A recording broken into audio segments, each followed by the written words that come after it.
Haleluya, puji nama Tuhan. Shalom. Sekali lagi shalom semuanya. Selamat pagi semua. Tuhan Yesus memberkati kita semua. Kita akan mulai kebaktian kita pada pagi hari ini. Mari kita siapkan hati, kita buka hati kepadanya. Sebelum kita mulai, kita satu di dalam doa. Bapa kami yang bertahta di dalam kerajaan surga, Bapa yang kami kenal di dalam nama Anakmu yang tunggal, Tuhan kami Yesus Kristus. Sungguh kami bersyukur dan berterima kasih kepada-Mu Bapa atas penyertaan Tuhan, kasih Tuhan, perlindungan Tuhan, berkat-berkat Tuhan yang selalu dinyatakan di dalam kehidupan kami sampai dengan saat ini. Terima kasih Bapa, terima kasih. Dan kami sungguh bersyukur dan berterima kasih atas kesempatan indah yang Kau berikan bagi kami untuk kami boleh beribadah bersama di tempat ini. Mari Bapa, Engkau sertai kami, Engkau pimpin kami dengan Roh-Mu yang kudus, dicurahkan atas kami semua, sehingga kami semua boleh beribadah dengan baik. Kami boleh merasakan lawatan Tuhan terjadi di tempat ini, hadirat Tuhan turun di tempat ini, nama Tuhan ditinggikan dan dimuliakan di tempat ini. Mari Bapa, Engkau beracara di tengah-tengah kami, Engkau pimpin kami. Kami sungguh rindu untuk menyembah-Mu, kami sungguh rindu untuk memuji-Mu, kami sungguh rindu untuk mendengarkan kebenaran firman-Mu. Kuasai hati dan pikiran kami, dan setiap bentuk kuasa kegelapan yang coba-coba mengganggu kami, kami bersatu hati di dalam nama Yesus. Kau hancurkan semuanya itu ya Bapa. Biar hanya Engkau yang beracara di tengah-tengah kami, dan kehendak-Mu yang jadi atas kami, bukan kehendak kami. Terima kasih Bapa, terima kasih. Terpuji-pujilah nama-Mu ya Bapa, dari kekal sampai kekal. Hanya di dalam nama Tuhan kami Yesus Kristus kami siap untuk beribadah. Haleluya, amin.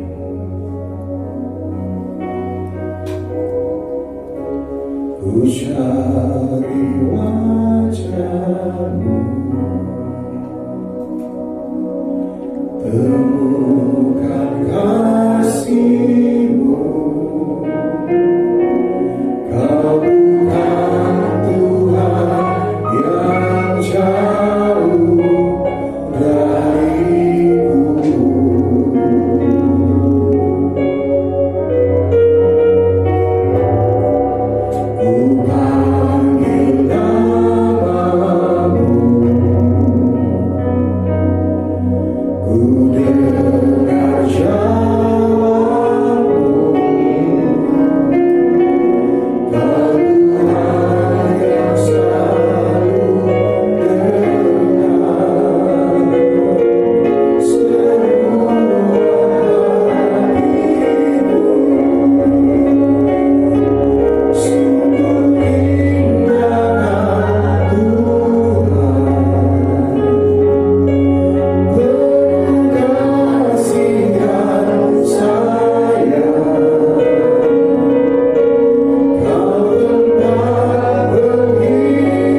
karena Engkaulah Allah yang layak ditinggikan dan dimuliakan di tempat ini.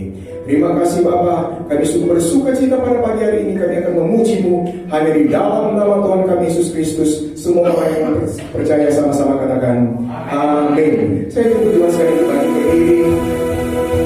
Mari kita dapat bersorak bagi Dia. Allah yang sungguh luar biasa, Allah yang hebat, Allah yang perkasa, Allah yang dahsyat. Dan sungguh kasih kita semua.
Mari kita siapkan hati kita.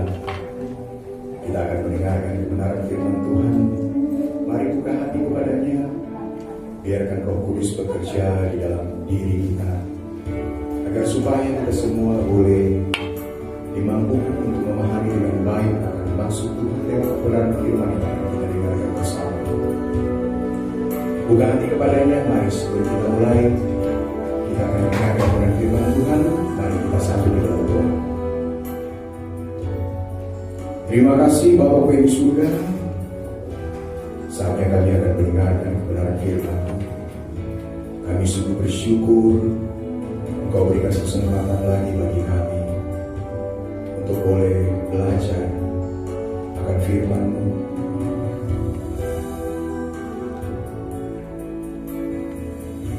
Bentuk kami Tuhan seturut dengan kehendak-Mu. jamah kami semua, urapi kami Tuhan.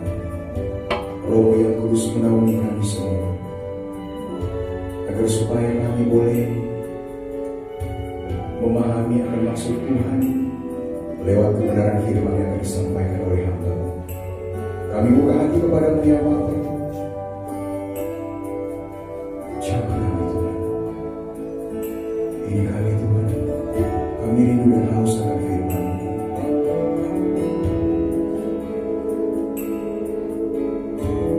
Kiranya firman-Mu itu akan masuk dan tinggal tetap di dalam kehidupan kami. Berikan kami kemampuan untuk boleh melakukan setiap firman itu di dalam kehidupan kami setiap hari. Nama Tuhan ditinggikan dan dimuliakan. Urapi hamba-Mu yang akan menyampaikan firman-Mu, sembunyikan hamba-Mu di balik salib. Urapi setiap kata yang keluar dari mulut bibirnya adalah kata-kata sumpah yang berasal daripada-Mu sendiri yang akan memberikan kami kekuatan. Terima kasih Bapa, terima kasih. Terima kasih Bapa. Terima kasih Tuhan. Hanya di dalam nama Tuhan kami Yesus Kristus kami siap sambut firman. Haleluya. Engkau hanya sejauh doa. Segala keluh kesah kami, pergumulan kami, kami hanya bawa di dalam doa. Karena doa itu mengubahkan segala sesuatu yang ada dalam diri kami menjadi orang-orang yang lebih baik, yang lebih berkenan kepadamu saja. Terima kasih Tuhan, terima kasih, terima kasih. Saat keadaan sendiriku ada di luar kemampuanku, berpindah hidup mencarimu.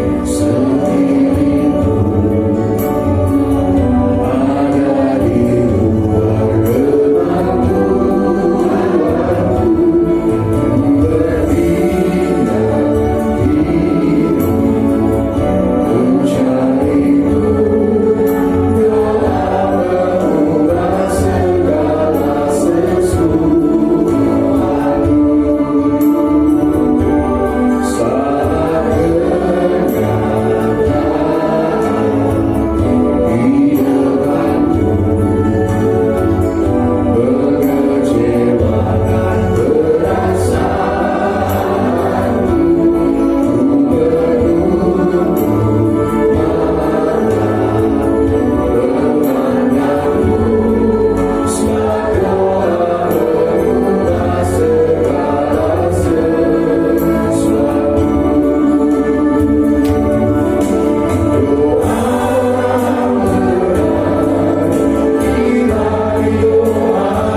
Serasa tidak ada satu orang pun yang dapat menolong kita.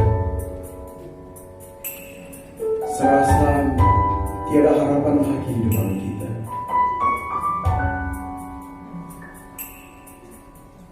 Kita sudah mencari pertolongan kemanapun, tetapi kita tidak mendapatkan. Saya rasa seperti semuanya tertutup.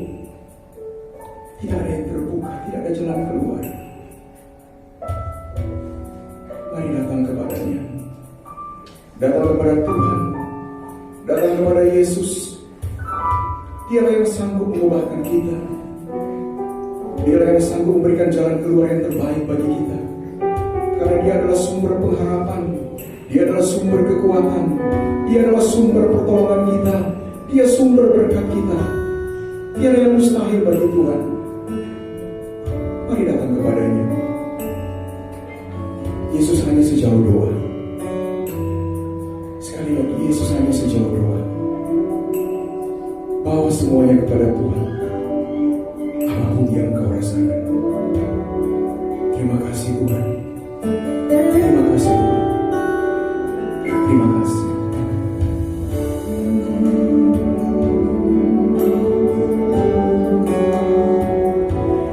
Saat keadaan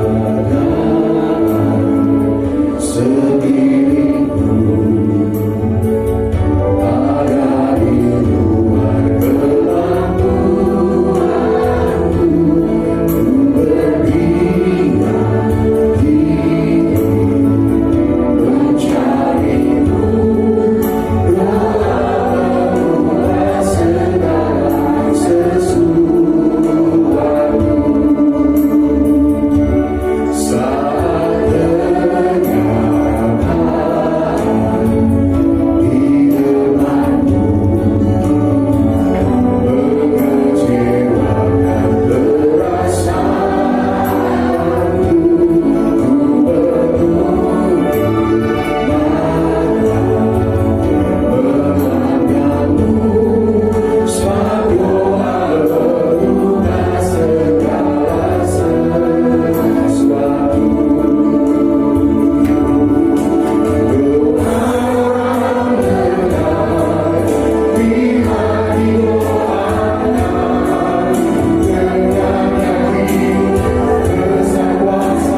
bisa ada saat ini oleh karena kasih setia Tuhan dan anugerah Tuhan dalam hidup kami. Tiba saja kami akan merenungkan kebenaran firman. Engkau berfirman bagi kami, sehingga kami bisa menjadi pelaku-pelaku firman-Mu yang setia. Dalam nama Yesus Kristus, kami sambut firman-Mu. Haleluya. Amin. Shalom. Saya tidak perlu perkenalkan diri lagi ya. Soalnya kemarin kata Bu, pagi siapa ya? Ini mungkin kena botak di keren tuyul mungkin. Nggak kenal. Masa saya perkenalkan diri lagi? Masih nggak kenal. Loh, kenapa dibotak Pak? Wah, dibotak salah kan? Dibotak salah. Katanya ada dua hal Bu. Kalau nggak panas, ya malas keramas. Oh gitu ya Pak. Enggak, masalah ini karena COVID ini kan keluar masuk semua, balik keramas. Lebih botak saja. Benar? Ya, kan harus pulang keramas, masuk rumah keramas. Jadi ya sudahlah, dibotak saja. Ya jadi saya kenal semua. Karena saya kemarin juga ada ibadah 7 hari di rumah Bapak ketemu. Kemarin juga siapa saya sampai nggak hafal siapa. Waduh, makanya rupanya kenal semua hari ini. Amin, puji Tuhan. Tadi pagi kita akan belajar kebenaran firman Tuhan di dalam Yeremia 31 tentang bagaimana supaya jangan menangis. Maksudnya jangan menangisi sesuatu yang memang tidak ada faedahnya, tidak ada gunanya. Menangislah bagi orang yang lagi bersedih, supaya engkau bisa menguatkan dia. Karena tangisanmu itu mengekspresikan bagaimana engkau peduli kepada orang lain. Tapi saat ini kita nggak baca menangis. Sekarang tema kita, sabar ada batasnya. Ya, pada kedua ini sabar ada batasnya. Kita lihat di dalam Keluaran 15.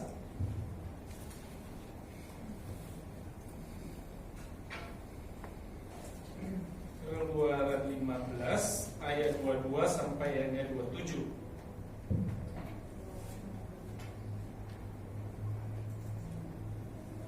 Dimarah dan dielim.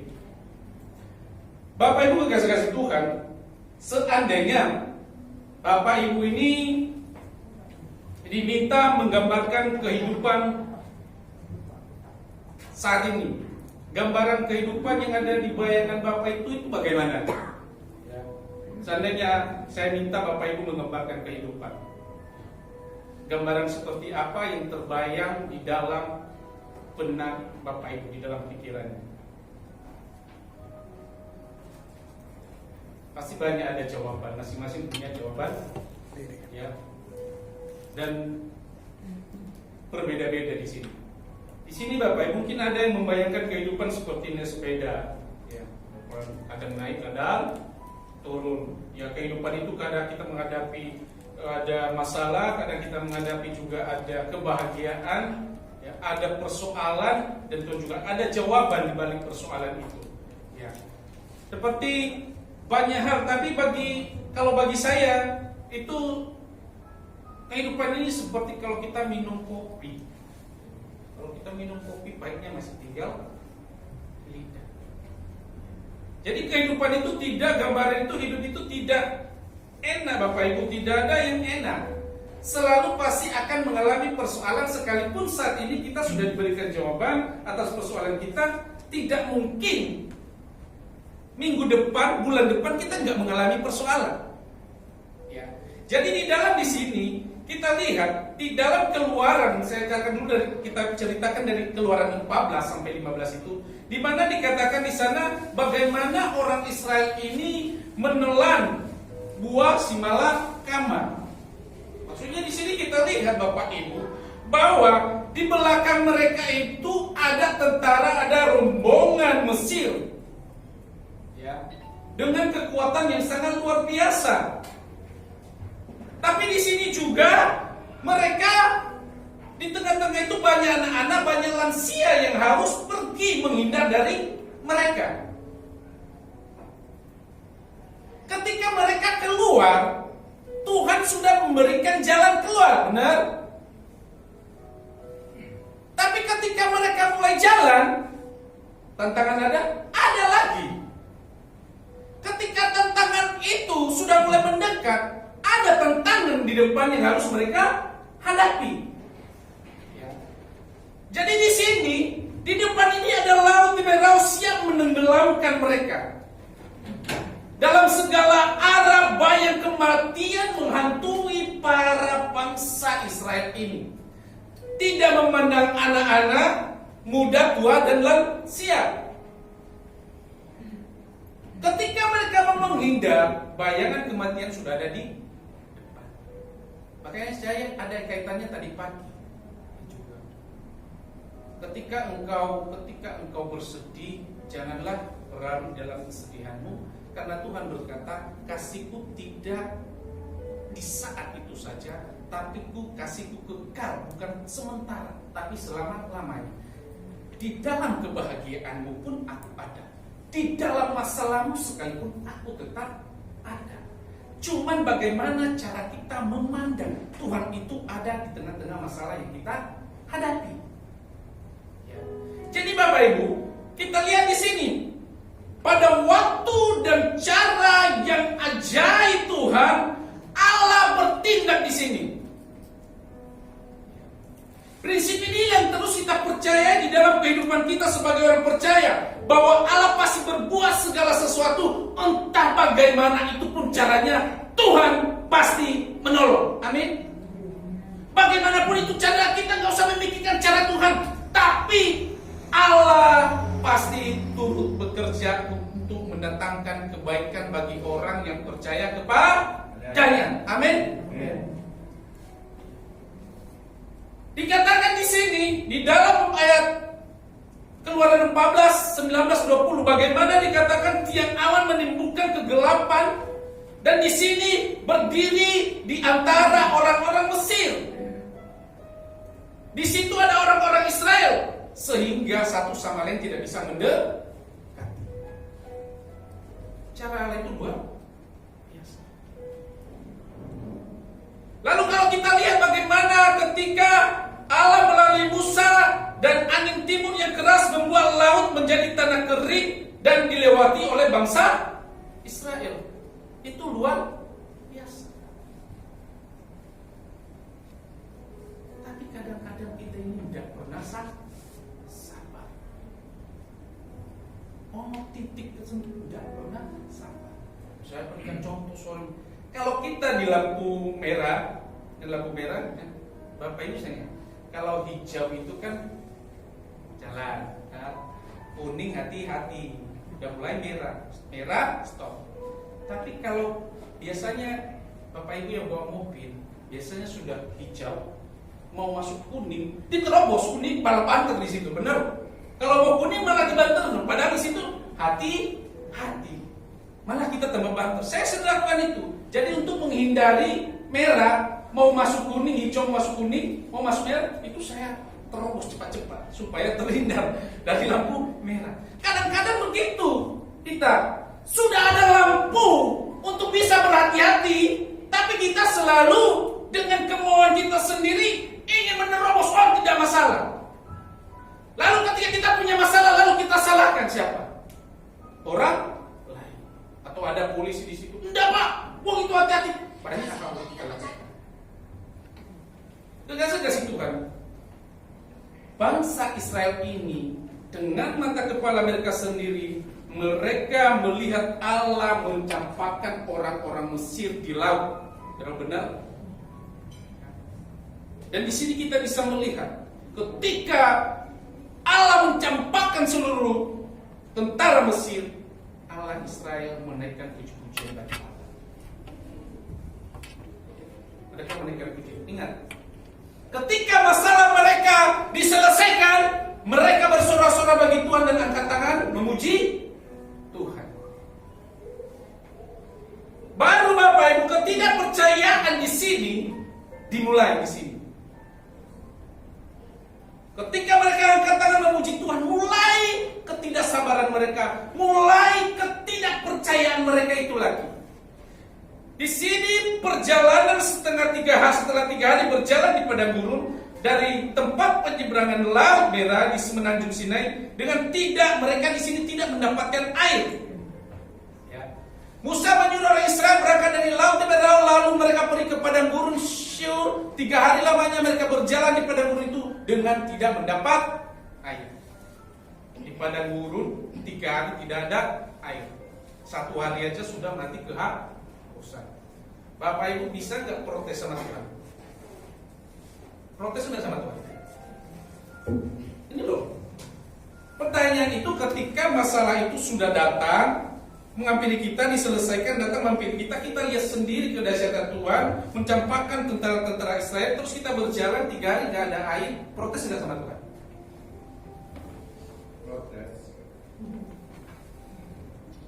Saya sendiri juga protes. Itulah kita manusia. Anda tidak mungkin protes. Tuhan kok menolong kami. Otomatis kalau Tuhan menyuruh kami keluar dari sana, Tuhan pasti akan menolong. Benar? Kenapa 3 hari sih dapatkan minum, tidak dapat minum? 1 hari nggak minum, bisa nggak Bapak Ibu? Apalagi ini di padang gurun. Jangan kita syuruhani deh, juga nggak protes. Orang Israel yang melihat kedahsyatan Tuhan saja dengan mata kepala mereka sendiri, mereka protes sama Tuhan. Mereka protes sama Tuhan. Dalam perikop ini, bagaimana Tuhan menyuruh mereka? Dalam keadaan haus lelah berjalan jauh di sini dan panas terik matahari yang luar biasa dikatakan di sini, saya bisa membayangkan mereka pasti berlomba-lomba untuk bisa mencari air. Kalau mendapatkan air, mereka akan berlomba-lomba untuk memperebutkannya. Tetapi ketika hal itu sampailah mereka di Mara, maka di situ ada air. Ketika melihat hal itu, mereka datang berlomba-lomba memuji nama Tuhan. Puji Tuhan, ada air. Benar? 3 hari nggak minum air, tiba-tiba di Mara ada air. Puji Tuhan. Tapi kecewanya, Bapak Ibu, ketika mereka puji Tuhan dan mendapatkan air itu, ternyata air itu tidak bisa diminum. Kecewa enggak? Jangan bilang enggak kecewa. Kecewa pasti. Haus, dapat air, tapi enggak bisa minum Pak. Berontak pasti, bersungguh-sungguh. Apakah Tuhan ini kasih mati di sini? Cuma dong Tuhan pimpin saya sampai ke sini, tapi Tuhan membiarkan saya. Benar? Kadang-kadang itu bertanya dengan kehidupan kita. Tuhan, sabar perlu batas ya Tuhan. Kita semua orang ada batas sabar. Tapi di sini kita lihat, dalam keadaan haus, dalam keadaan lelah, mereka memiliki harapan. Tetapi harapan mereka itu mengecewakan. Harapan mereka satu-satunya mengecewakan. Tidak heran kalau bangsa ini selalu bersungguh-sungguh. Mereka selalu bersungguh-sungguh pada Tuhan. Bagi saya itu memang suatu hal yang wajar, Bapak. Jangan pernah kita, karena kadang-kadang kita bilang orang Israel itu keras kepala, orang Israel ini gini. Coba kamu di posisi situ. Enggak punya masalah ini aja sudah nyalakan Tuhan. Mereka itu mengalami penderitaan perjalanan mereka. Bangsa Israel itu cuma 40 hari kalau sampai mereka di Kanaan. Itu karena mereka bersungguh gak percaya di Tuhan. Mereka lihat 40 tahun mereka baru sampai. Coba kamu di posisi situ. Kadang-kadang kita harus memposisikan diri kita di mana. Kadang-kadang mungkin masalah saya sama Bapak Andi, mungkin masalah Pak Andi 1 miliar bagaikan 100.000, tapi bagi saya 100.000 bagaikan 1 miliar, kebalik. Nah tapi ketika masalah 100.000 berat banget saya, aduh sudah dapat gini. Pak Andi bilang, Tapi kan coba diposisikan, setiap orang itu kan punya porsi masing-masing. Jangan samakan dong. Kita nggak bisa samakan kekuatan seseorang. Makanya di sini mereka juga punya batas kekuatan mereka. Mereka mau mati 3 hari nggak minum, butuh protes.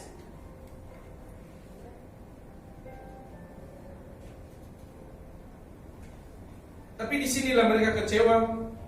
Mereka menyalahkan Tuhan.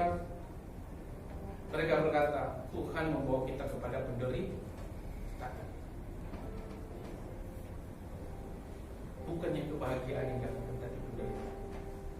Pertanyaannya bagi Bapak Ibu sekarang, bagi saya, bagi kita semua, benarkah Tuhan memimpin Israel kepada penderitaan? Benarkah demikian? Kalau kita lihat dari kisah-kisah ini, setelah mendengar sungguh-sungguh mereka, setelah Tuhan mengubah air menjadi manis sehingga dapat diminum, apakah Tuhan ingin membawa mereka kepada penderitaan? Ada 2 titik hal yang saya lihat di sini, Bapak Ibu. Yang pertama adalah Tuhan tidak pernah memimpin kita ke arah yang salah. Kenapa Tuhan memimpin bangsa Israel ke Mara? Karena alasan yang paling mendasar adalah karena mereka, bangsa Israel ini sangat membutuhkan air. Itu paling mendasar. Kenapa dipimpin ke Mara?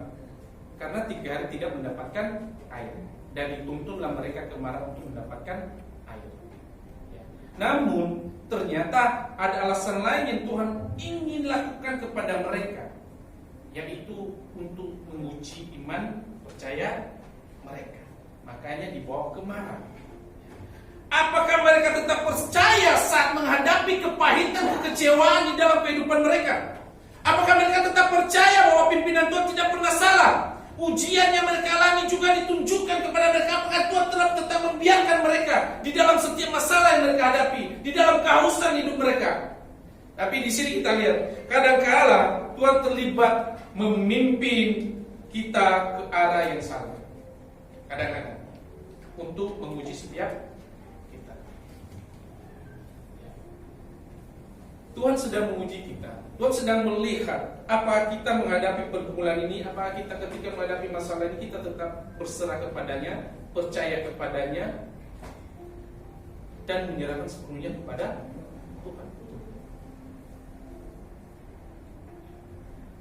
Kita percaya bahwa pimpinan Tuhan tidak pernah salah. Amin. Sekalipun mereka sebenarnya 3 hari tidak minum, tapi dipimpin ke tempat air yang pahit, pimpinan Tuhan tidak pernah salah. Tapi disinilah ada maksud tujuan Tuhan yang baik terhadap umat Israel. Yang kedua, Tuhan mampu mengubah kepahitan dalam hidup kita. Seperti di Mara, air yang pahit Tuhan bisa ubah menjadi manis. Selain keyakinan bahwa Tuhan tidak pernah memimpin bangsa ini ke arah yang salah, kita pun harus memiliki keyakinan bahwa Tuhan mampu mengubah hidup kita, mampu mengubah kekecewaan kita, mampu mengubah amarah kita itu, mampu mengubah kepahitan kita itu menjadi yang manis. Tuhan mampu. Karena Dia berkata, doa mengubah segala sesuatu. Doa orang benar jika yakin didoakan sangat besar kuasanya. Amin. Jadi ketika mereka memuji Tuhan, kadang-kadang inilah diperingatkan pada diri kita sendiri, bagi kita semua. Ketika kita diperhadapkan masalah, Tuhan menjawab, lalu kita mengangkat, kita memuji Tuhan, berkata Tuhan baik. Kita menghadapi masalah lagi, kita bersungguh-sungguh, lalu Tuhan menjawab. Dan begitu terus menerus begitu. Benar? Benar. Tuhan jawab, katakan. Masalah banyak, terus katakan. Alami bangsa Israel. Dan kita menghadapi dalam kehidupan kita sehari-hari lebih besar tantangan yang dihadapi oleh bangsa Israel daripada kita. Kenapa kita harus seperti bangsa Israel? Mereka tidak percaya kepada Tuhan. Mereka melihat kuasa Tuhan secara langsung. Mereka melihat mukjizat Tuhan secara langsung.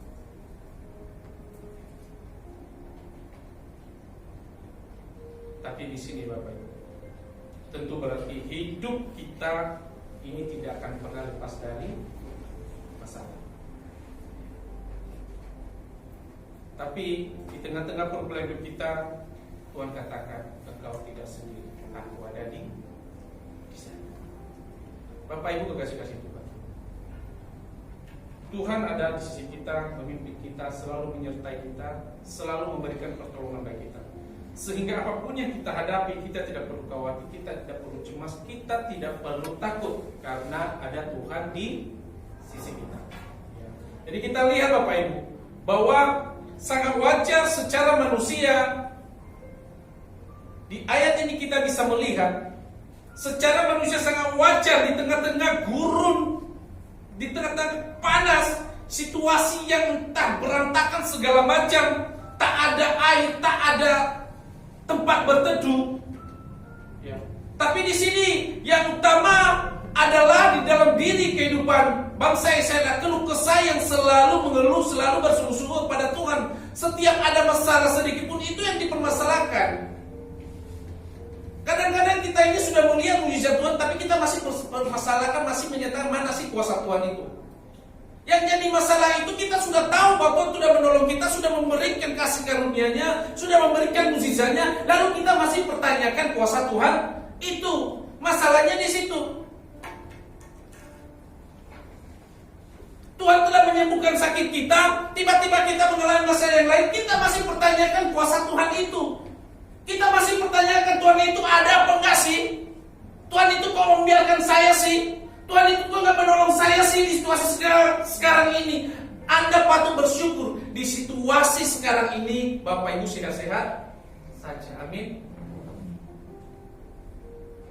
Bapak Ibu bangun pagi,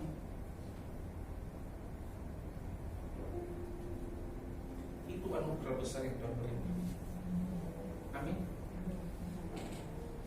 Bisa beli oksigen di rumah sakit, mahal ya Pak. Tapi ketika kau pompa, hirup udara yang Tuhan berkat yang cuma-cuma Tuhan, kita bersyukur. Lalu kenapa kita pertanyakan kuasa Tuhan pula tidak diri kita? Bapak Ibu, ketika sampai di Marah, harapan mereka ini muncul dengan luar biasa. Harapan mereka mulai bersemangat ketika mereka melihat ada air. Tapi sekejap harapan mereka itu mengecewakan. Lalu saya katakan hidup mereka selalu mereka bersungguh-sungguh, mereka mengulang-ulang kembali hal yang sama. Mereka sudah tidak percaya kepada Tuhan. Mereka mulai protes kepada Tuhan dulu. Maka di sini Tuhan memanggil supaya Musa menjadi pendengar antara umat ini. 3 hari lalu Allah dipuji. Kenapa? Karena mereka melihat kedahsyatan yang Tuhan lakukan dalam kehidupan mereka. Sekarang tiba di Marah yang ada caci maki bertubi. Sering terjadi dalam hidup. Kemarin kita dipuji, besok kita dimaki.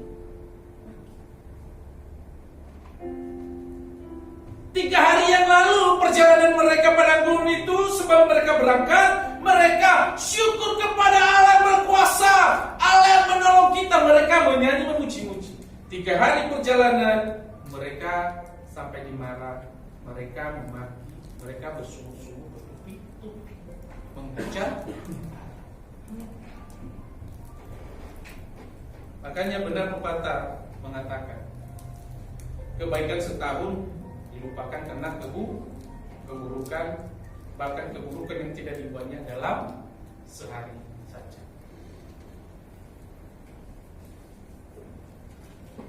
Makanya dalam kehidupan kita, gereja kita berduka si dari Bapak meninggalkan kita. Juga pokok daripada pelayan di sini, Feli juga meninggal. Kadang-kadang kita sebagai pelayan, saya waktu sampaikan, kadang-kadang ini di pelayanan itu sebenarnya kalau orang luar lihat enak di dalam, padahal masalahnya lebih luas daripada di luar.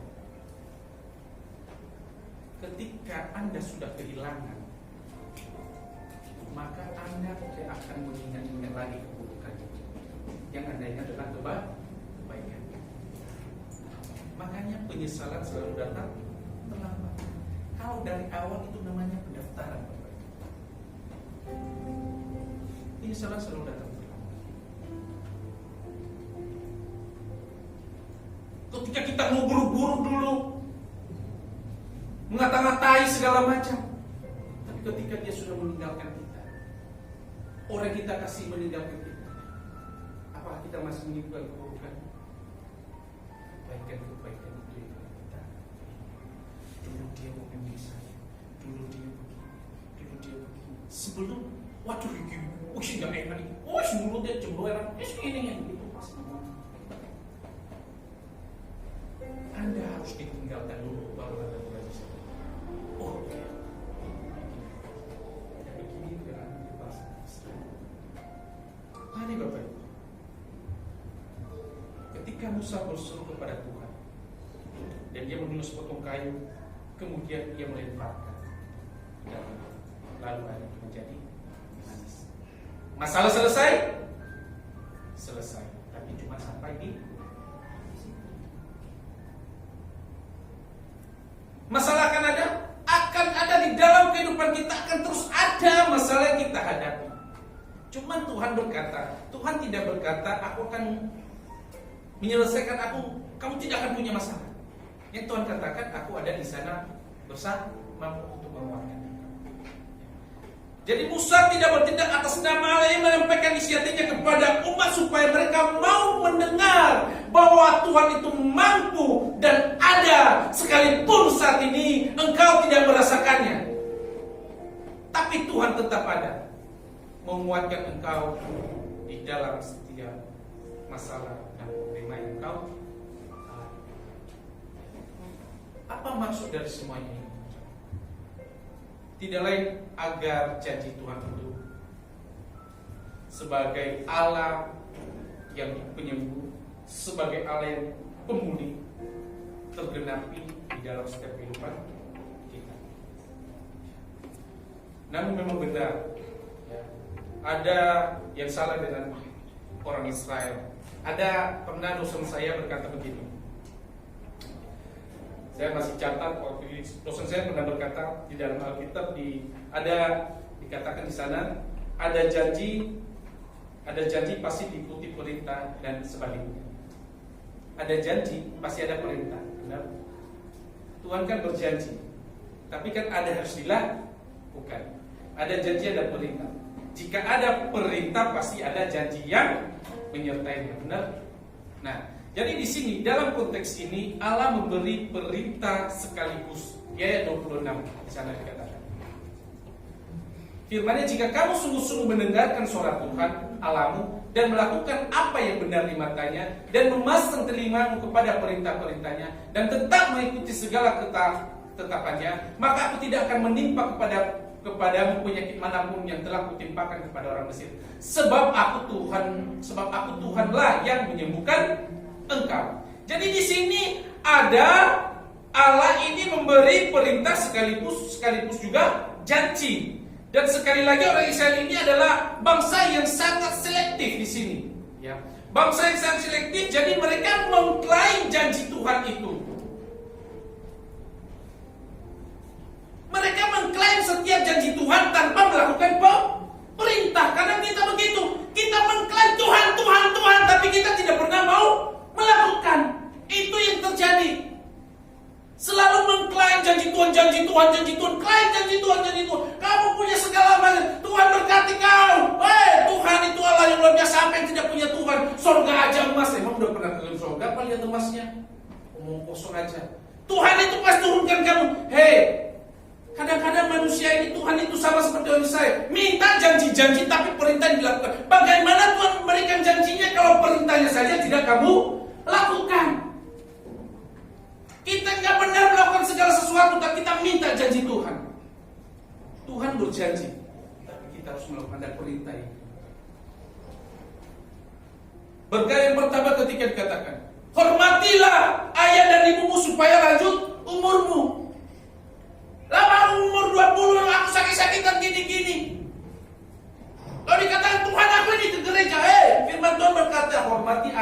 Bukan ibumu loh, ayah ibumu, kamu jadikan budakmu. Terus apa? Sama seperti itu Bapak Ibu. Jadi Anda harus melakukan. Jangan minta-minta janji terus tapi perintah tidak dilakukan. Tidak ada itu. Firman Tuhan itu selalu adanya. Kita nggak bisa dengan kemauan kita sendiri. Jangan mau sendiri di bawah firman Tuhan. Allah itu kaya, benar Allah kaya. Terus kamu kaya, yuk kaya apa sih? Kaya dunia terus yang diopo. Kaya rohani. Lakukan dulu. Setelah kau melakukan, maka kau berkata, semuanya itu akan mengalir kepada. Nah, kalau kita tidak mau melakukan, terus di mana mengalir? Saya percaya kamu besok sembuh, percaya dalam nama Yesus. Itu saya katakan. Tapi orang di sana bercanda. Kalau dia percaya, bukan karena saya, tapi karena dia percaya, bukan karena saya. Saya hanya yang memberikan motivasi supaya dia percaya kepada Tuhan. Bukan saya yang memberikan. Karena imannya dan dia percaya kepada Tuhan. Jadi mari kita lihat di sini. Kita harus bersabar. Ketika ada kepahitan kekecewaan itu, Tuhan pasti mengubahnya menjadi manis. Ketika kita mau melakukan perintahnya. Saya tidak katakan Tuhan akan mengubah manis loh. Tapi Tuhan janjinya dia akan mengubah itu jadi manis. Ketika engkau mau melakukan perintahnya itu. Nanti saya disalahkan. Loh Pak, kamu yang bisa mencoba manis, tapi kenapa nggak masih manis sampai sekarang? Saya mencucu terus nggak manis-manis terus. Dilihat itu, kalau manis-manis gitu loh. Apa masalah itu? Yang saya katakan, Tuhan akan membuat jadi manis. Tuhan akan menepati janjinya 100%. Tuhan tidak pernah menunda, asalkan perintahnya kamu lakukan. Jadi jangan salahkan kalau Tuhan pun belum menjawab, jangan salahkan apa Tuhan menyampaikan. Dan tahu lagi yang lain, karena saya katakan ada janji, ada perintah.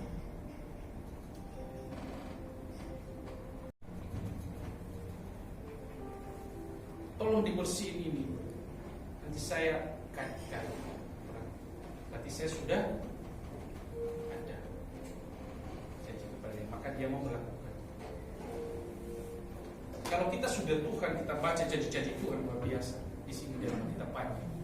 Kalau kita klaim janji-janji itu tanpa kita melakukan perintah, itu namanya omong. Makanya jangan salah. Banyak anak Tuhan lama-lama sedikit-sedikit tidak gereja, lama-lama ini. Karena kenapa? Ada masalah yang dia ada masalah yang dia kenapa? Lebih cepat pergi ke rumah kawin, apa? Hanya sesuatu. Itu kan rumah kawin kemana? Ada itu. Tiba-tiba ada cerita, ada satu cerita. Waktu gereja, ini cerita batuan pada saya gereja. Ini juga batuan ini baru kenal tuh, belum kenal hanya ikut-ikut. Ada bocah datang, puji Tuhan, baru ya orang baru, yang baru. Saya doakan ya, didoakan. Ketemu lagi, saya doakan ya, didoakan. Tiba-tiba jemaat ini bisa mendoa mana orangnya? Kok nggak pernah ketemu lagi orang yang selalu mendoakan itu, yang menguatkan saya. Tiba-tiba ketemu dia. Pak, kok nggak pernah ketemu? Wah, Kristen itu suwe berkati. Cepat ya ke gunung kawin, cepat ya. Suwe. Sampai saya tidak dijawab-jawabin, ngomong cepat jawabannya. Nah itu loh, padahal itu yang di dalam Tuhan. Bagaimana Tuhan maunya kan kalau memang hanya itu fokusnya ke situ, bukan fokusnya itu. Makanya kadang-kadang umat di situ datang kepada Tuhan itu fokusnya itu ingin disembuhkan. Benar? Ada datang ke gereja ada sakit, fokusnya dulu itu disembuhkan. Padahal Tuhan katakan lakukan, maka kamu akan sembuh. Dan kalau dilakukan begini dulu itu. Makanya kenapa orang-orang yang pernah biasa itu kerinduannya pada Tuhan tiba-tiba hidup. Karena kerinduannya itu awal-awalnya bukan kesembuhan, tapi rindu kepada Tuhan. Akhirnya Tuhan melarang bekerja benar. Karena kerinduan kepada Tuhan bukan dulu karena aku datang pada Tuhan pasti sembuhkan aku. Tapi nggak ada kerinduan sama sekali. Jadi harus kita beda. Ada janji, ada perintah. Amin. Mari kita lakukan semua itu. Ya, mari kita lakukan dalam saat ini. Demikian firman Tuhan.